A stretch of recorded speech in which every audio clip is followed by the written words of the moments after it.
Good evening प्यारे बच्चों, आज हम हिंदी के पाठ 4 राजा सहराज को पढ़ेंगे। ऐसे सभी बच्चे जिनको पढ़ने में तकलीफ होती है या जो ठीक तरीके से नहीं पढ़ पाते हैं, वे सभी बच्चे बार बार इस वीडियो को देखकर पढ़ने का अभ्यास करेंगे।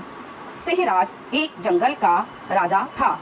शरीर से वह जितना बलशाली था, मन से उतना ही बलहीन था।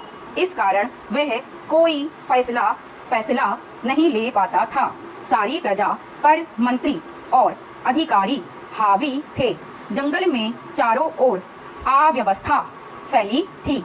जंगल की ऐसी दशा देखकर पड़ोसी जंगल के राजा गब्बर शेर ने सहराज पर धावा बोल दिया। दोनों में भयंकर युद्ध हुआ। युद्ध में राजा सहराज बुरी तरह हार गया। दूर पहाड़ी पर एक गुफा थी। वह अपनी जान बचाकर उसमें चला गया। उस गुफा में एक वृद्ध बंदर तपस्या करता था। राजा उस गुफा में बहुत समय तक छिपा रहा। एक दिन राजा सहराज बैठे बैठे बहुत दुखी हुआ। वह रोने लगा। रोने की आवाज सुनकर तपस्वी बंदर वहां आ गया। तपस्वी ने पूछा, राजन क्या हुआ? आप इस तरह क्यों दुखी हो रहे हैं? राजा बोला, बाबा मुझे अपनी जन्मभूमि की बहुत याद आ रही है। मैं जिस भूमि पर पैदा हुआ, खाया पिया और बड़ा हुआ, आज उसकी गोद की याद बहुत सता रही है।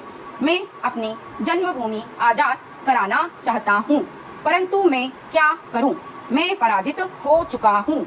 तपस्वी बोला, राजन, जिसने अपनी आंतरिक शक्ति को पहचान लिया है, वही दूसरों की शक्ति सीमा को जान सकता है। अपनी अंदर की शक्ति को पहचानो, तब समझ पाओगे आंतरिक शक्ति के आगे शारीरिक शक्ति मामूली है, जिसका तुम्हें बहुत घमंड है। तपस्वी की वाणी सुनकर राजा सहराज दहाड़ उठा। आकाश थर थरा उठा। तपस्वी के चेहरे पर मुस्कान की लाली छा गई। फिर क्या था, सहराज ने राजा गब्बर पर धावा बोल दिया। दोनों में फिर भयंकर युद्ध हुआ। राजा गब्बर पराजित हो गया। राजा सहराज की जन्मभूमि मुक्त हो गई। राजा सहराज बहुत खुश हुआ। उसने जंगल में मिठाइयाँ बंटवाई और जश्न मनाया। तो इस तरीके से हमने जो पाठ 4 है राजा सहराज की, पूरी तरीके से रीडिंग को कर लिया है। आप भी बार बार इस वीडियो को देखिए और जिन शब्दों को आप ठीक तरीके से नहीं बोल पाते हैं, उन्हें बोलने का प्रयास कीजिए। धन्यवाद।